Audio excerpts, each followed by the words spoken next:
Hola, hola, ¿cómo va? Aquí estamos, en la Cámara de Diputados, desde el recinto.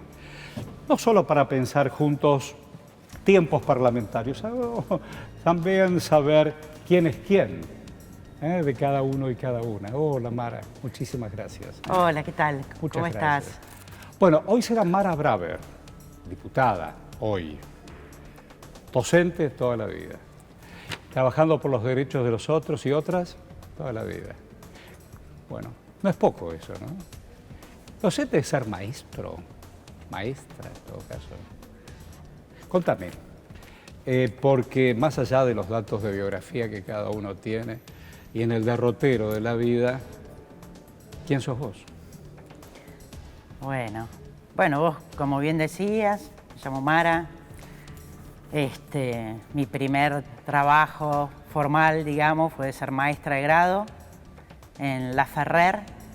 Estamos saliendo a todo el país. La Ferrer es nuestro gran Buenos Aires y Partido de La Matanza. Pueblo de trabajadores, pueblo de trabajadores. Toda la Argentina es trabajadora, pero La Matanza, su humanidad en diferentes décadas se caracterizó por el trabajo.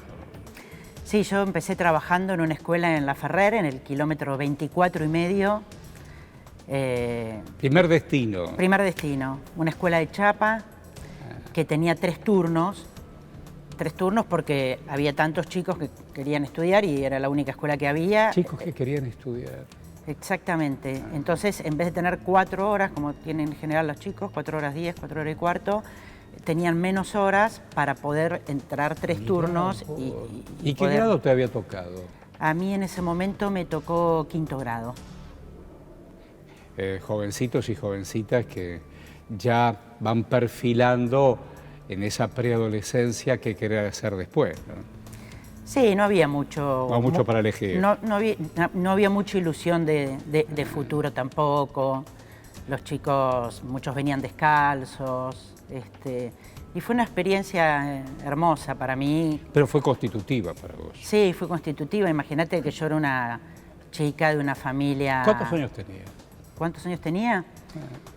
Y, a ver, tengo que hacer el cálculo, pero menos de 19. Una piba. Sí, porque 18, 19... En esa época familia, eran 2 años y medio de... ¿Y tu familia era una familia de trabajadores? Mi familia era una familia de profesionales. Ah, mira. Sí, ¿Papá qué hacía? Mi papá era ingeniero y era gerente de una compañía acá en Argentina, pero una compañía francesa. Sí, y bueno, nada. Mis viejos siempre confiaron en mí. Obviamente, yo estaba estudiando el ingreso en ese momento a Derecho cuando leí un libro de Anton Makarenko, que es un libro sobre la educación que se le dio a los chicos luego de la Revolución Rusa, a los chicos que quedaron huérfanos. Y ahí me enamoré de la docencia y, claro. y empecé a trabajar. ¿Qué explicaba Makarenko en ese libro? Bueno, pasaron muchos años. ¿Qué había que hacer con el tanto huérfano, sobre todo de futuro? Porque una cosa es... Mira, yo recién vengo de una charla periodística pensando en algo parecido, no en lo cruel de una guerra o de una revolución. Y estaba pensando, porque hoy a la mañana me topé con tantos chicos y chicas que van arrastrando un carro en la Argentina, y uno piensa no solo en el futuro del pibe o la piba, sino en comunidad. Cuando vos decís, ¿qué hacer con la orfandad de destino y de futuro? Bueno, a ver, yo siempre digo que con la escuela solo no se puede. No basta. No basta, ¿no? De hecho, los estudios sobre resultados educativos indican acá y en el mundo que está íntimamente relacionado, por ejemplo, los resultados electorales a si los padres tienen o no tienen trabajo. Mira. Entonces, es mucho más complejo, porque hay muchos sectores que piensan que invirtiendo en educación nada más se solucionan los problemas educativos. Y no es así. Así que es un tema complejo, obviamente. Hay una centralidad en la escuela sola no puede, se necesita la comunidad, se necesita un proyecto político, una política económica, una política cultural, tiene su complejidad. Pero bueno, con casi 20 años y la ilusión de transformar la realidad. Se puede. Se puede, por supuesto, es decir, yo siento que en esa escuela hice una pequeña revolución porque venía con mucha energía, me hice muy amiga de las maestras y hicimos muchas cosas juntas. Qué bueno. Y mirá que vos hiciste, uno piensa en lo iniciático de cada uno de nosotros, pero y en cada atajo uno ha hecho sumas y restas a veces, pero son inolvidables lo bautismal, ¿no? No, sí, después yo trabajé ya en Capital, en la Escuela 1 del Distrito 19, Coronel Pagola y Alagón, y ahí también me hice grandes amigas entre las maestras y es el día de hoy que me cruzo con alguno de los estudiantes. ¿Qué cosa? Pero a mí me pasa eso, ¿no? Los chicos de la Escuela Coronel Pagola y Alagón me los encuentro. Mirá. Me los encuentro, uno en Timbre 4 porque es un actor conocido, sí, y a otros a través de las redes. Pero de los chicos de la Escuela de La Ferrer siempre me pregunto si están vivos. Mirá, Mara, lo que me estás diciendo. Porque era mucha humildad y vinieron después épocas muy difíciles. Yo te estoy hablando 82 y después vino, es decir, todavía el fin de la dictadura y después vino la crisis del 2001 y la verdad que de esos chicos, caminos inciertos. Esos caminos inciertos de chicos de tanta vulnerabilidad, ¿no? Y Mara, cuando era más chiquitita, ¿le gustaba estudiar?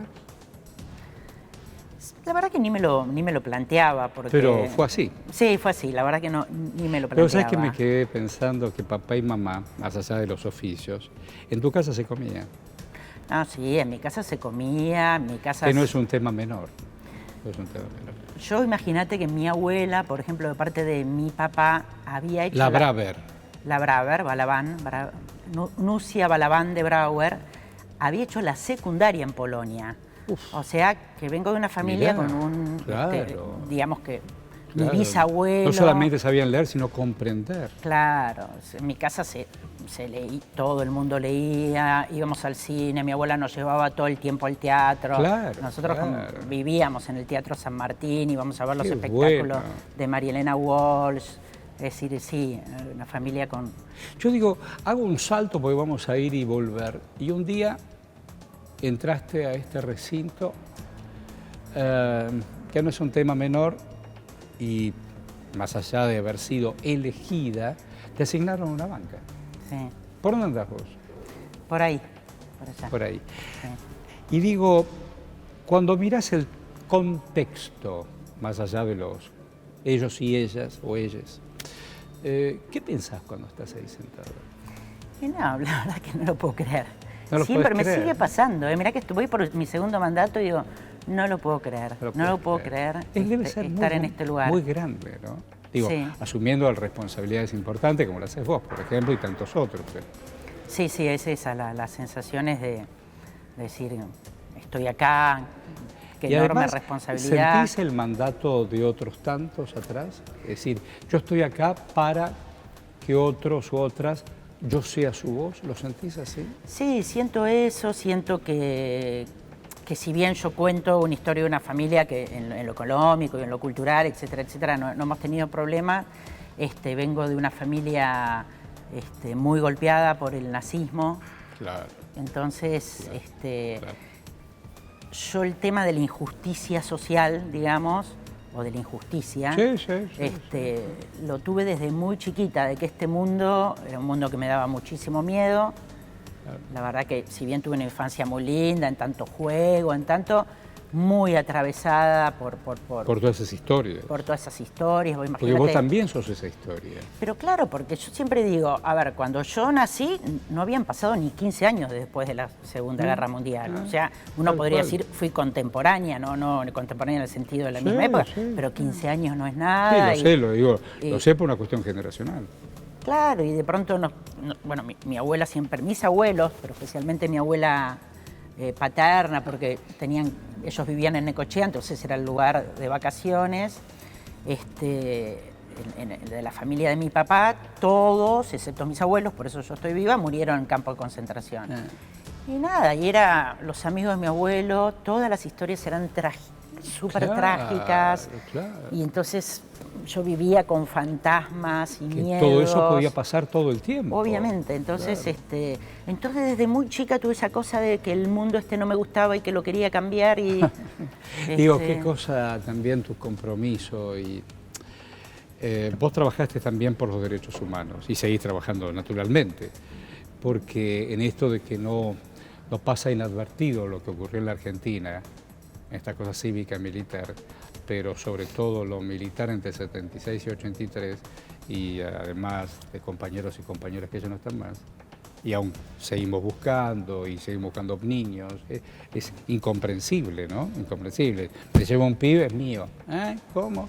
Bueno, también te comprometiste en el terreno de derechos humanos, como trabajando en función.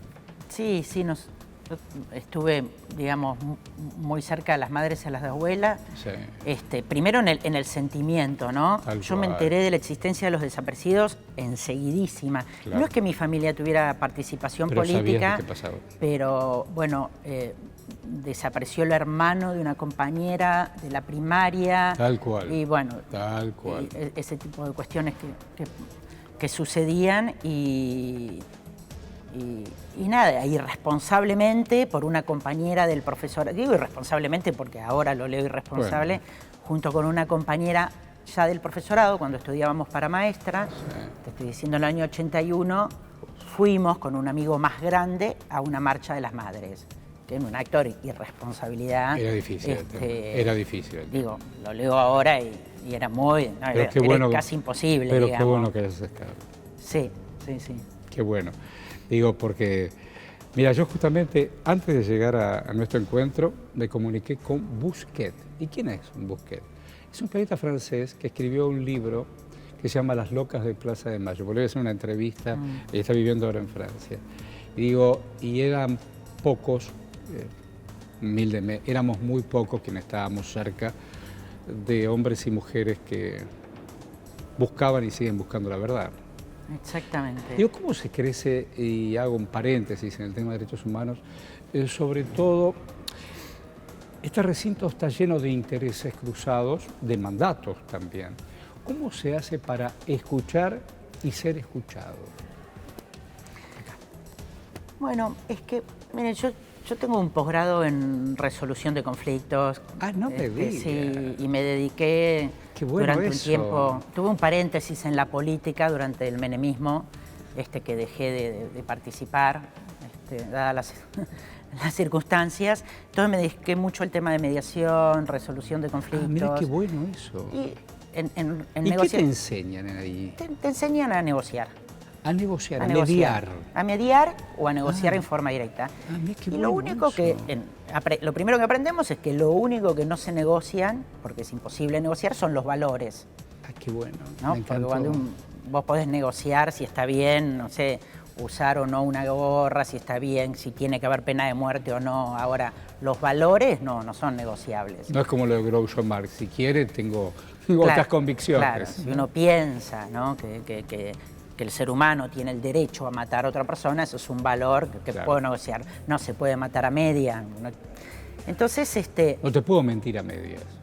Exactamente. Entonces, bueno, yo siento que cuando lo que no está en juego son los valores, ¿no? Nos podemos escuchar. Sí.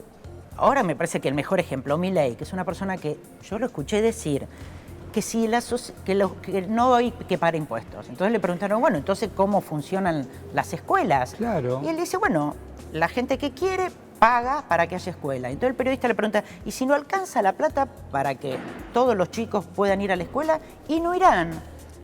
Bueno, a ver, hubo un presidente entre el 15 y el 19 que dijo, bueno, no pueden pagar la electricidad o el gas, pónganse en un pullover.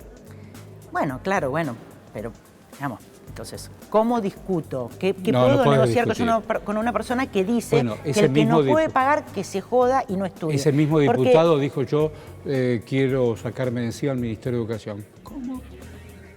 Bueno, pero hasta uno podría decir, en esos temas, que igual va dentro de la ideología. De Estado más grande, Estado más chico. Claro, Estado más grande, Estado más chico, pero cuando uno puede decir, bueno, hay personas que no merecen vivir, porque la verdad, decir que un chico queda analfabeto porque no va nunca a la escuela, es decidir si puede o no puede vivir.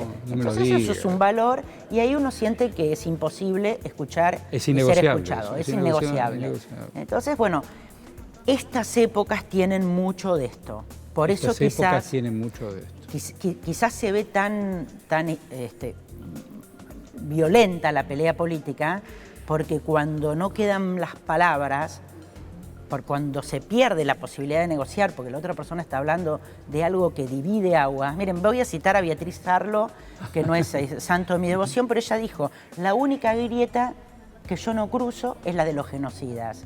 Claro, ¿no? claro. Y bueno, y estamos empezando a tener en este Congreso gente que reivindica la dictadura, que reivindica el no derecho a la educación, que es un derecho humano que ya en el mundo es consenso de hace siglos. Entonces ahí se hace fíjate difícil. Vos los resultados en Francia últimos. Un hombre que renueva mandato, 50 y algo, pero quien dice todo lo contrario tiene casi un 48.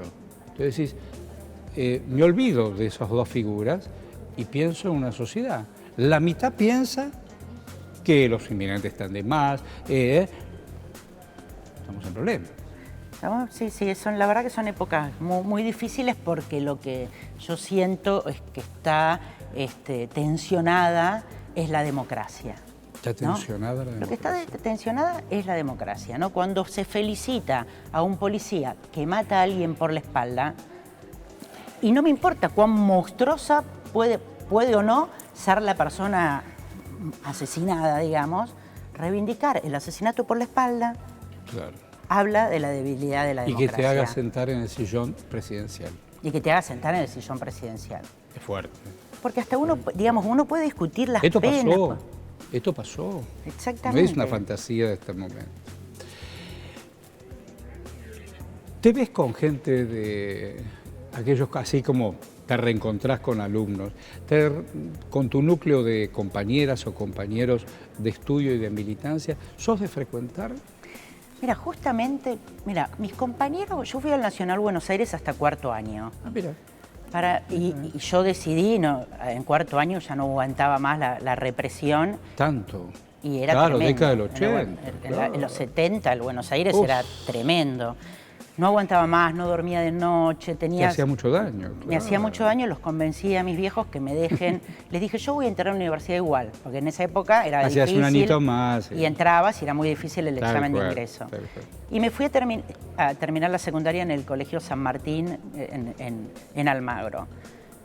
Con los compañeros de Buenos Aires. Con todo lo que sabías del Buenos Aires, eras Gardel. No, fue una experiencia hermosa. De hecho, me acabo de juntar ahora en el último feriado con mis compañeros del San Martín. Ah, mirá. Con los que vivimos juntos, porque somos clase 62, Malvinas. ¿Y sabés qué? Un compañero mío de la secundaria tiene guardada la carta que yo le mandé cuando él estaba movilizado en la guerra de Malvinas. Uy, mirá lo que me contás. En Santa Cruz. Él estaba en Santa Cruz. Es hermoso lo que me contás. No, y yo lloraba de mi propia carta, digamos, de la carta que yo le mandé a él.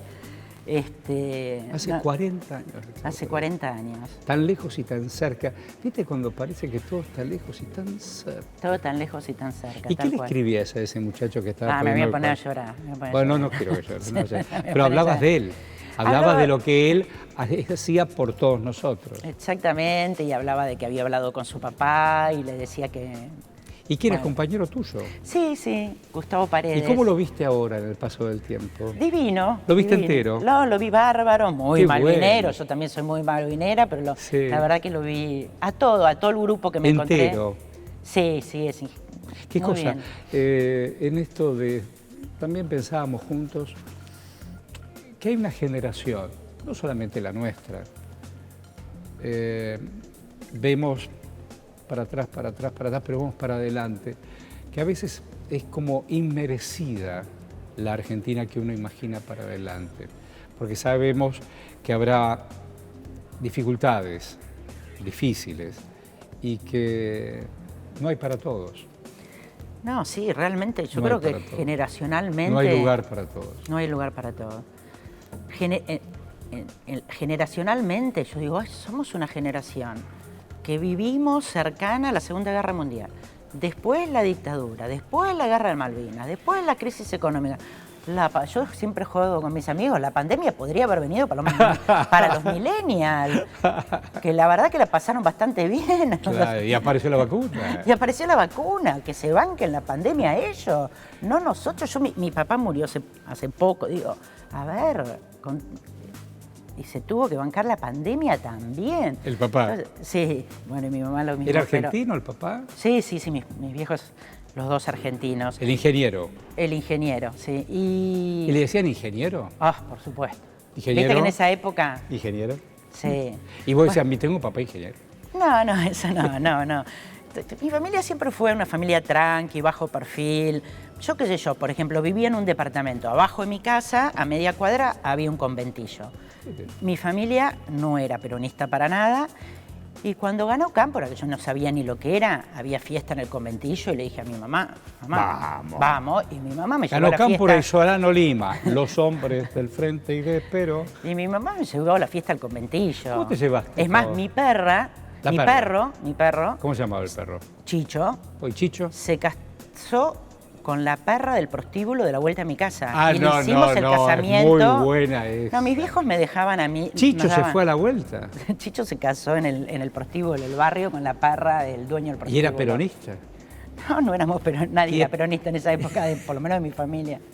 Y yo digo, en esto de las ideologías, ¿dónde lo podemos encontrar? En algún lado, salvo, por supuesto, aquellos que no tienen o no creen en valores, pero ¿dónde los podemos encontrar? ¿O es insoluble? ¿Cómo lo ves? No, nos encontramos en la humanidad, ¿no? Bueno. Si hay... Está bien, hay inundado, vamos y ayudamos. Pero ¿dónde, políticamente, acá, dónde lo podemos encontrar? Yo siento que con muchos de la oposición nos encontramos. El proyecto del fondo coincidieron, más. Bueno. Mazo. Sí, coincidimos Mazo, pero bueno. Lucas. Está bien, pero si no coincidíamos en eso, yo en realidad hubiera preferido no votarlo. Bueno, la primera vez se levantaron y se fueron. Sí, digamos, a ver, yo soy de una fuerza política que le pagó... Para aquellos que no te conocen, decirle qué fuerza política. Yo soy del Frente de Todos. El Frente de Todos. Soy peronista y... Al final te hiciste peronista. Sí, al final me hice peronista. Al principio mi familia me miraba raro y con Cristina toda la familia se enamoró. Entonces, pero, a ver, yo soy de una fuerza política que le pagamos al fondo para no tenerlo nunca más en Argentina. Así que a mí no me gustó nada votar esa ley. En cambio, Juntos con el Cambio, más vale que la tenía que votar si fueron ellos los que nos metieron en este lío. Cuando se dice, mira, qué cosa rara, la izquierda y la derecha se pusieron de acuerdo con el tema del fondo. Bueno, había otras alternativas, te ahogaron, te pusieron en pie. Y además, en un mundo complicado, no solamente ahora por la guerra entre Rusia y Ucrania, sino porque te arrinconaron. Te arrinconaron.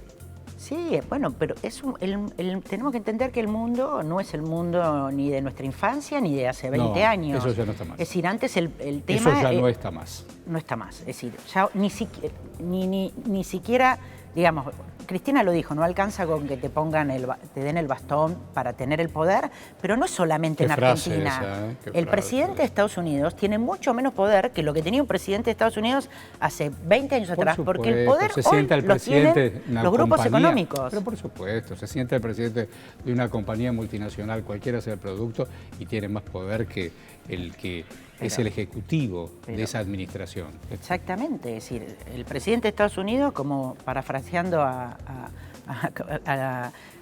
Manieto, es cargo menor para el dueño de las multinacionales. Piensen que el otro día leía que Facebook en un día perdió 45.000 millones de dólares, que es nuestra deuda externa con el Fondo Monetario. Tal cual. Y como si tal cosa. Entonces, bueno... Ahí vamos casi llegando a una primera pausa. Te voy a preguntar por la virtualidad, pero como educadora te voy a preguntar. Estabas hablando de Facebook y qué sé yo, porque bueno, vos sos de pizarrón. Pizarrón, tiza. Y de tiza, que me daba alergia. No. Sí. ¿Entendieron? Y volvías. Había que borrar y... Sí. Pero era... Digo, sin nostalgia, pero pensar que no se podía copiar con papel de calcar, me acuerdo, el Simulcop famoso. No, a mano alzada, tome usted. Hay cosas que quedaron muy lejos de la educación, ¿no? ¿Te parece?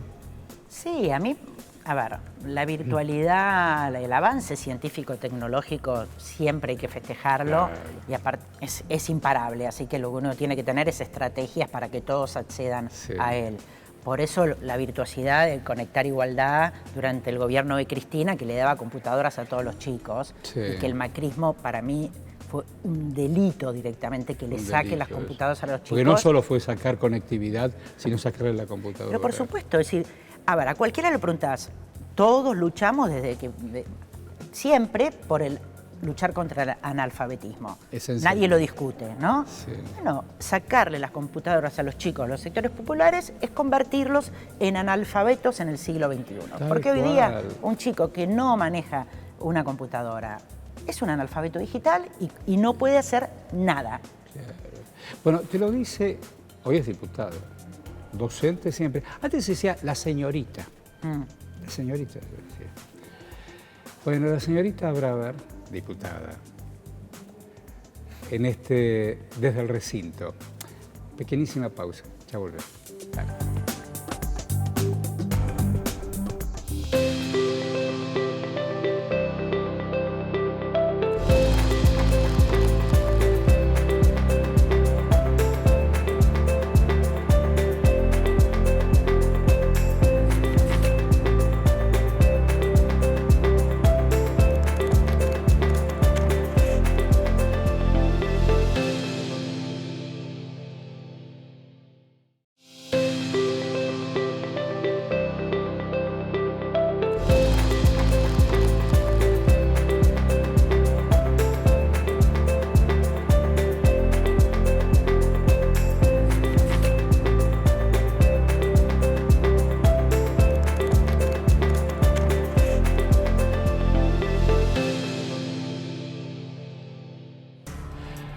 Bueno, aquí estamos desde el recinto, hoy con la diputada Mara Braver, tratando de repensar la Argentina para adelante.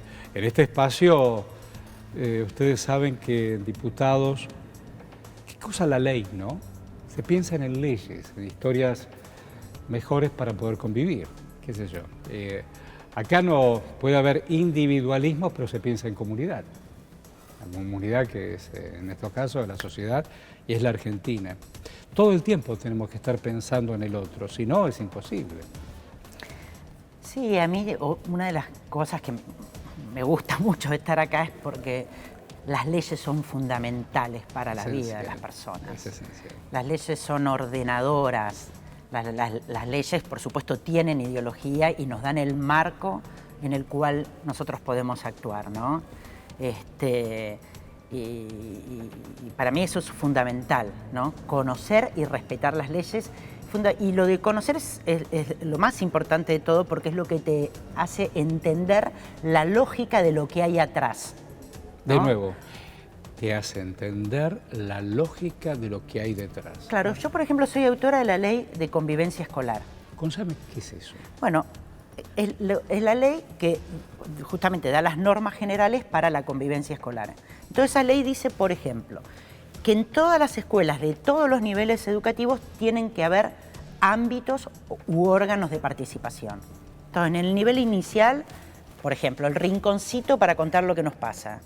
En la secundaria, los consejos de convivencia. Es decir, espacios donde hablemos de lo que nos pasa y nos pongamos de acuerdo en lo que queremos, no cualquier en lo que lugar, necesitamos. Pero incluso familiarmente, cuando vos tenés que hablar con alguien de tu familia, pareja, hijo, no elegís, puede surgir ocasionalmente un tema, pero si el tema te involucra o los involucra, busquemos un lugar donde podamos hablar del tema. Claro, porque a participar se aprende y entonces la escuela tiene que generar órganos de participación.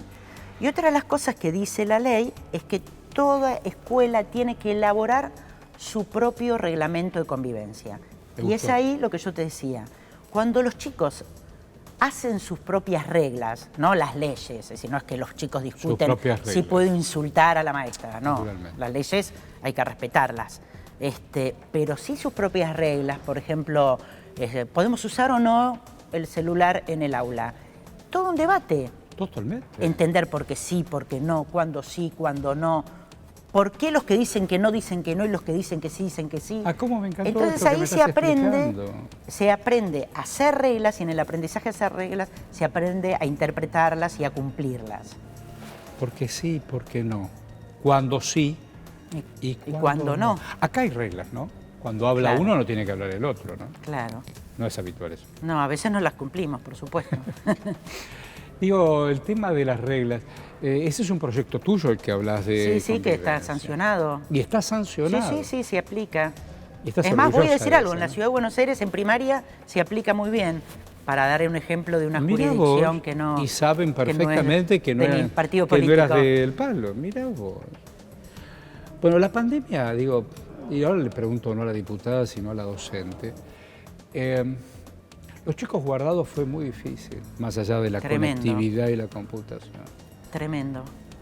Fíjate vos si está en sustancial un recreo y fueron un año, casi 2 años enteros, ¿no? Sí, fue demasiado. Yo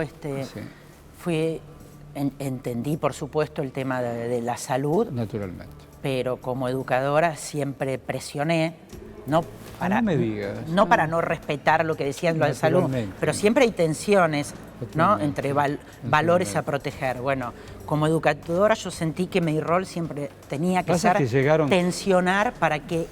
En tanda las vacunas, 97 millones de vacunas. Los mismos que protestaban contra el Estado, hoy no los veo agradecer al Estado que cuidó. A través de la vacuna, por ejemplo. No, por supuesto. Constantemente vemos que los grupos poderosos, cuando hay un problema, le exigen al Estado, y cuando vienen las ganancias no quieren dar nada. Esto es así. Esto se ve claramente y el problema es que a través de, fundamentalmente, las redes, los medios de comunicación, etcétera, se le hace pensar a las personas que el Estado es malo. Y después, si vos parás a esa persona y decís, ¿pero quién le paga a la maestra de tu hijo? Claro. ¿O quién le paga al médico? ¿Quién le paga al policía? Claro. ¿Y quién le pagó a Vicentín? ¿Quién le paga al que te hace la cloaca? Entonces, y los grandes grupos que fueron a pedir al Estado y nunca pagaron. Y nunca pagaron, exactamente. En diferentes tajos, peronistas, antiperonistas, radicales, militares.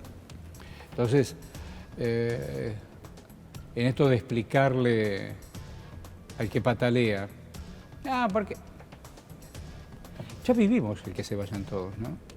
Ya vivimos el que se vayan todos y la experiencia del que se vayan todos siempre es... Terminó una matanza la 9 de julio.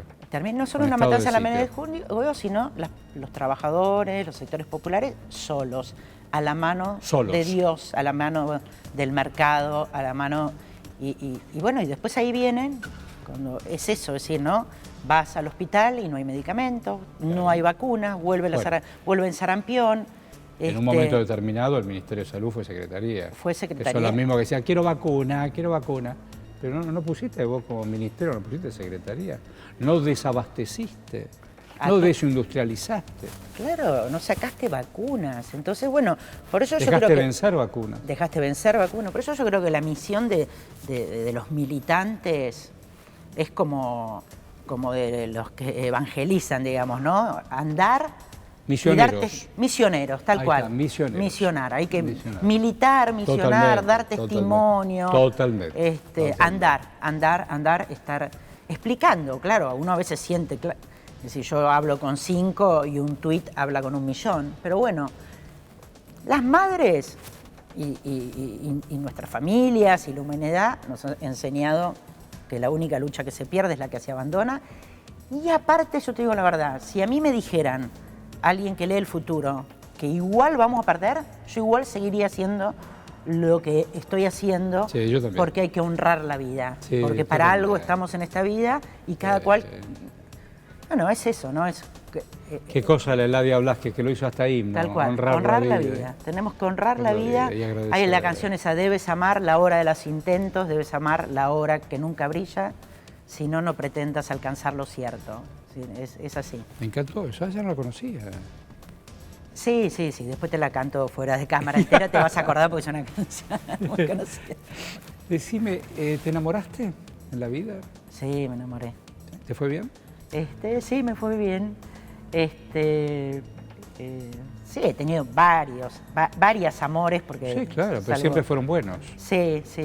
He salido con chicos, pero me enamoré de mujeres y he tenido parejas largas de mujeres. Buenas historias. Sí, buenas historias. Sí, ¿Qué cosa es tener una buena historia?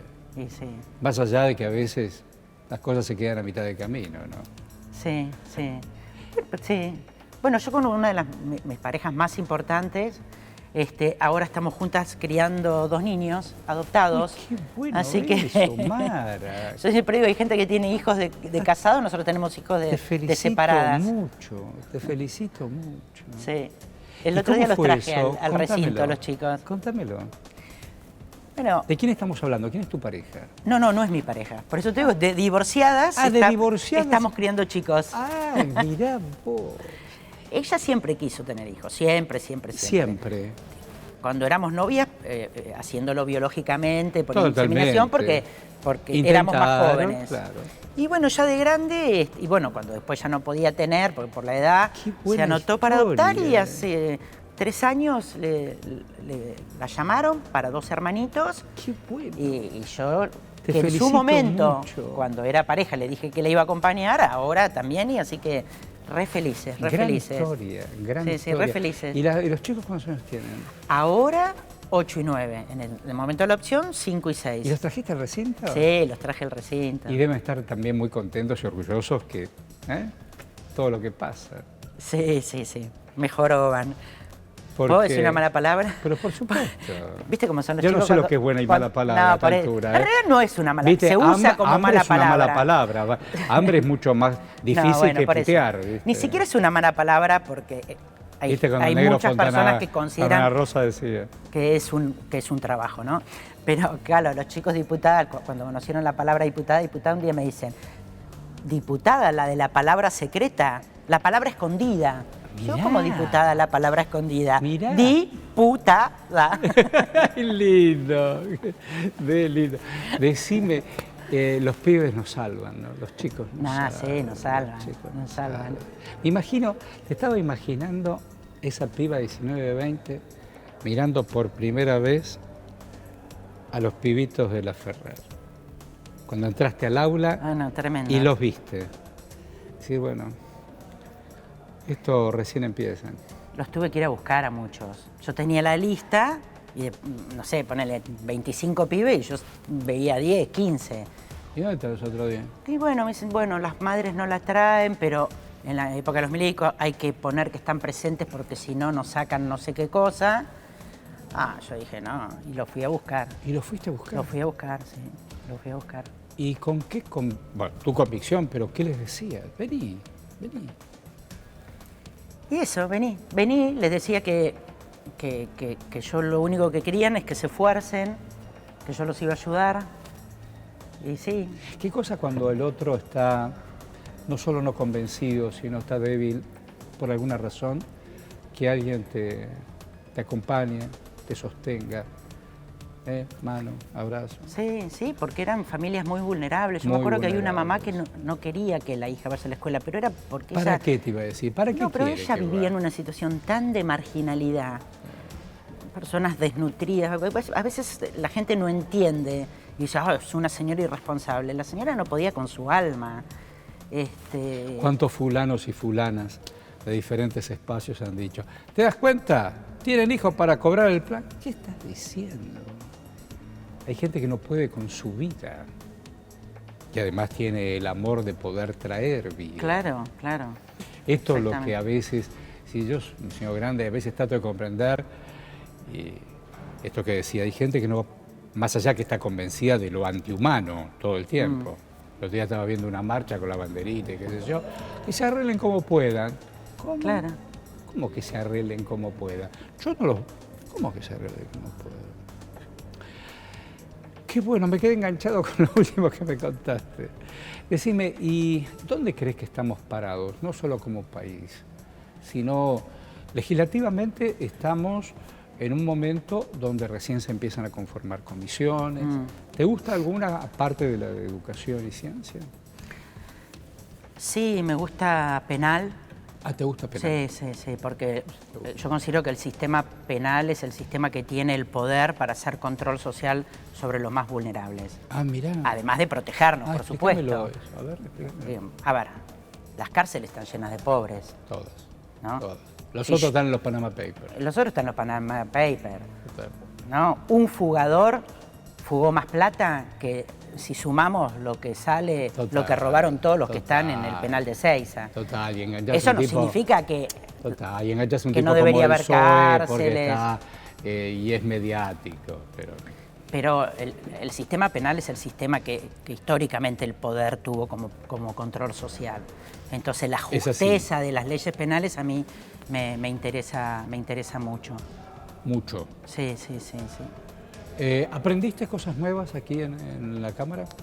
Sí, muchísimo. ¿Por ejemplo?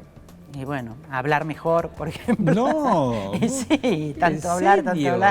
Pero vos tenés, además de mucha lectura, mucho ejercicio de la palabra. Y bueno, pero no es lo mismo. No es lo mismo un aula que... No, que te ve medio mundo, que... Sí, no, es otra cosa. ¿A quién tenés a tus pares? Al lado. Bueno, hasta hace poco tenía a Germán al lado mío, Germán Martínez, que es el presidente del bloque, y ahora lo tengo a Marcos Clery y a Carolina Gailar. ¿Te llevas bien con ellos? Sí. Sí, me llevo muy bien. Y más lejos, aquellos que a lo mejor no coinciden tanto. Y bueno, viste que acá está de un lado unos y del lado otro. ¿Y después comparten un café? Digo, porque la gente que nos está viendo dice, después cuando se levantan todos van y comparten en pasos perdidos. Sí, claro. Porque el trabajo de comisiones es eso. Sí, o temas personales. Claro. Es decir, muchas veces cuando estamos, por ejemplo, comiendo abajo en una sesión, charlamos porque, qué sé yo, de la familia o de un tema que te interesa. Vos podés tener un diputado de otro bloque que le gusta la misma literatura que vos, entonces comentás, te recomendás un libro o eso, o de los viejos, que estamos todos, los que tenemos mi edad, todos en la edad de los padres, qué sé yo, esas cosas. De las leyes que... Qué cosa que las vueltas de la vida, sí. ¿no? O de temas de educación, sí, también charlo mucho. Tuvimos grandes educadores en Argentina y grandes organizaciones que supieron representar a esos educadores. Así es. Sí, Argentina siempre fue un país que valorizó muchísimo la educación y fue muy admirado en el mundo por eso. Incluso los sectores más conservadores también pusieron energía en la educación. Por supuesto, porque lo que pasa es que el problema ahora ni siquiera es el conservadurismo, ni siquiera es el liberalismo. No. Es este capitalismo financiero. Claro. Que no cumple con ninguna de las reglas del capitalismo, del liberalismo mismo, ¿no? Digo, la generación del 80 necesitaba escuelas, necesitaba que los chicos y chicas estudien, porque ese mundo del capital que manejaba ese grupo del 80 necesitaba médicos, abogados, está bien, y más o menos. Pero este mundo financiero, internacional y local, no le interesa si estudias o no estudias. No le importa. Bueno, le interesa que ciertos sectores, porque para... ¿Viste cuando hablan de meritocracia? No, pero lo que pasa es que el mundo financiero es un mundo para pocos. Alcanzaría con la mitad del planeta o menos. Sí, claro. Entonces, por supuesto que se necesita personas súper calificadas para manejar todo lo que tiene que ver con la informática, o con la nanotecnología, con la biotecnología, etcétera, etcétera, etcétera. Entonces vos necesitas pocos especializados. Pocos y especializados. Pocos y especializados. Y todos los demás, porque, a ver, el problema del hambre en el mundo no es un problema de difícil resolución, porque hay alimentos para todos. De ninguna manera, coincido. ¿No es cierto? Claro. Ahora, el problema del trabajo sí es un problema de difícil resolución. No hay máquinas de la revolución industrial. Porque no hay trabajo como lo conocemos pensado para todos. A mí siempre me cuentan, había dos máquinas cuando arrancó el siglo XX, la máquina de escribir y la máquina de coser, que dieron trabajo a millones de personas. Exactamente. Ni hablar de los tornillos. Ese mundo ya no existe más. No existe más. ¿Qué cosa el tiempo? ¿Miras mucho para atrás o miras más para adelante que para atrás? No solo en tu vida, sino en la vida de nuestra comunidad. Yo no, miro para adelante. ¿Sabes cuándo dejé de mirar para atrás? A ver, me interesa. Cuando se hicieron los juicios. Claro. Cuando en el kirchnerismo empezó a encarcelar a los genocidas, yo sentí una reparación, me sentí en paz, digamos, y a partir de ahí dejé Los indultos fueron difíciles, punto final, obediencia de... Y los indultos fue tremendo. Muy difícil, yo todo el tiempo estaba con ese enorme dolor hacia atrás. A mí me pasó lo mismo. Cuando se hizo justicia, pero esto fue hasta, yo diría, porque no solamente fue en lo político, sino también en lo personal, sentí como... Te sentías más aliviada. Como que podía mirar en paz mirar hacia adelante, y ahora miro todo el tiempo para adelante. Mira, estás hablando de algo que me puede llevar también a otro terreno, que tiene que ver con las nuevas generaciones, sobre todo de género. Porque el pañuelo verde no es solo aquellos o aquellas que pidieron aborto. La reivindicación de género ha sido un paso gigantesco, gigantesco. Sí, fue gigantesco porque las mujeres estuvimos durante siglos sojuzgadas. Sí. Es decir, la violencia de género, los asesinatos de las mujeres, o las mujeres simplemente violentadas psicológica, físicamente por sus maridos, esta obediencia que había que tener irracional, la mujer, bueno, a ver, la madre soltera. Estamos hablando. Los hijos de madres solteras que eran estigmatizados no tenían ningún derecho en la sociedad. Es decir, no es solamente que la mujer si podía trabajar o no de camionera, sino esta mujer... Los hijos de... Los hijos de, o los hijos de nadie. Es decir, todos esos estigmas, ¿no?, hacia la mujer. La mujer, por supuesto, culpable, porque si a la mujer la violaban, ¿de quién era el problema? De la mujer violada y del hijo nacido producto de esa violación, no del violador. Sí, creo. Bueno, entonces en relación a la igualdad de género de las mujeres, de las familias... ¿Formaste parte de toda esa movida? Sí.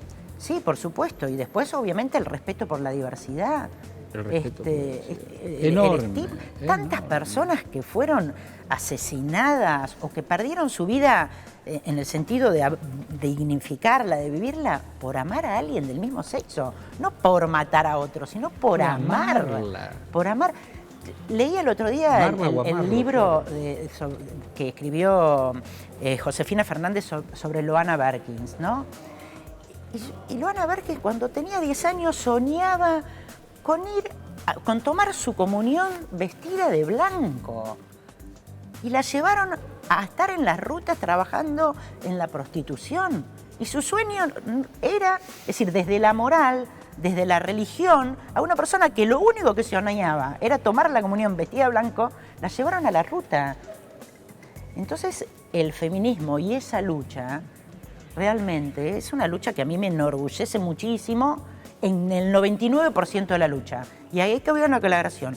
Lo único que yo no reivindico de la lucha feminista fueron los scratches que hubo en las escuelas secundarias en el cuando sucedieron, digamos. Me parecieron violentos, injustos, antidemocráticos y, por supuesto, un corrimiento del rol de los adultos en la responsabilidad de ayudar a los chicos a que juntos aprendan a ser distintos. Total. Mira, no es que no me había olvidado, pero no lo tenía tan presente. Mirá, qué bueno que lo recuerdes, qué bueno que lo recuerdes. Estaba acordando en esto de cuánto tiempo le cuesta a la sociedad. Recuerdo, en este espacio se discutió ley de divorcio. Claro. Ley de divorcio. Bueno, uno habla de tiempo. Mi mamá votó después que yo nací. A ver, esa señora tenía identidad para votar. Y hasta ahí no era nadie. No tenía capacidad para votar. ¿Qué cosa tener derechos? Y ser ciudadanos, ciudadanas, qué sé yo, como te gusta. ¿Y cómo avanzamos? Porque realmente avanzamos un montón y súper rápido. En esto cualitativo. Sí, la verdad que sí. De tu mamá no hablamos. ¿De quién? De tu mamá no hablamos. De mi mamá. ¿Qué? ¿Nombre de la mamá? Mirta Raquel Lischinski. Mi vieja se llamaba Raquel. Mi vieja se llamaba Raquel. Sí. ¿Y cómo era Mirta? Mirta, una mujer... ¿Era compañera del ingeniero? Sí, no, mis viejos eran inseparables. ¿Se querían? ¿O se amaban. Ahí? No. Ah, mira qué lindo. No, eran así. inseparables, todo el tiempo juntos. ¿Te gustaba verlos juntos? Sí, a veces hasta me daba celo, porque te digo que eran muy... eran tremendos, todo el tiempo juntos y Mirta y inseparables. el ingeniero. Sí, inseparables. ¿Y te acompañó siempre, Mirta? ¿Te alentaba? ¿Quieres ser maestra? ¿Quieres ser esto, lo otro? Sí. Me alentaron. Sí, en todo lo que es estudio, trabajo. Sí. Sí, después en el tema de la sexualidad mucho a mi mamá no le gustaba. No le gustaba. ¿Cuando le presentaste? No le presenté nada. No, nada. No, sí, después sí, pero no me la facilitó. No te la en hizo la época fácil. De la clandestinidad Digo, no me la facilitó. No te la hizo fácil. Tampoco me la hizo dificilísima, comparada con otras madres, no. Mi vieja era muy piola, mi vieja, nada, era un CIPAR, Unión de Cineastas de Paso Reducido. Bueno, mi vieja era la tesorera de un CIPAR. No me digas. Sí, yo iba cuando era pibe a un CIPAR. Un CIPAR, le digo, antes había películas de 8... Super 8. 8 y Super 8. Sí. Entonces ahí todos los aficionados al cine, todas las tardes del sábado se proyectaban películas. Nos habremos encontrado, porque a mí me llevaban. Seguramente. A mí mi vieja yo soy me un llevaba chico más grande igual que vos. Pero todos los sábados, durante toda la dictadura, me encantaba. íbamos a ver las películas. Y Mis viejos me llevaban porque para no dejarme sola. Fíjate en esto de que la vida, uno va haciendo cosas. Yo tenía 17, 18 años y hacía teatro con pacientes del borde del servicio 23. Movilizaba en un servicio donde estaba Materazzi, que era un médico, después terminó siendo el director del hospital en democracia, qué sé yo, que movilizaba con películas que después proyectaba en un CIPAR. Claro. Y la vida te va encontrando a partir de una sensibilidad que cada uno tiene. Claro, sí. ¿Y la militancia gremial participaste con gente? No, poco. Cuando el tiempo que yo fui maestra, yo militaba en la JP y me gustaba más militar en la juventud peronista. Me encantaba la unidad básica, me encantaba ir a visitar a los afiliados. Era en la época que vos agarrabas el padrón y tocabas el timbre y la gente te abría. Y la gente te abría. Y te abría y charlabas y lo convencías. Bueno, en la calle Florida u otras, estamos hablando de todo el país, los diarios antes ponían las últimas noticias y la gente miraba, discutía, debatía. Dentro de un montón, dentro de más de 100, ¿cómo querés que te recuerden, Braver? Como una persona luchadora. No es poco. Sí, eso a mí me gusta. Y cuando vos te mirás al espejo, decís, no está mal, No está mal. Sí, porque la verdad que siento que siempre tuve esa certeza que iba a dar la batalla. Qué bueno. Eso te lo aprendí también de esto que te decía, de mis abuelos sobrevivientes de campos, porque había que honrar la vida con todos los que te rodeaban muertos, ¿no? Tal cual. Sobrevivir no es un tema menor. No. Yo a veces me lo pregunto. Igual no hice solamente mucho análisis, de grandes tragedias. Igual hice mucho análisis para salir del lugar de sobreviviente, porque como que había tenido ahí una identificación. Claro, entonces tenía ellos eran los sobrevivientes, no yo. Claro. Ahí me sirvió mucho el psicoanálisis, salir de ese lugar. En lugares difíciles, decir, bueno, en la Argentina viene difícil. Yo soy un sobreviviente, no, yo soy un peleador junto con la comunidad. Claro. Es otra cosa. Sí. Qué bueno fue encontrarte, brother. Igualmente. Me gustó mucho, diputada. Muchas gracias. Un placer. Y a ustedes también. Estuvo bueno, ¿no? Nos reencontramos en la pantalla de Diputado TV en esto que han denominado y denominamos Desde el Recinto. Buena vida para ustedes. Gracias.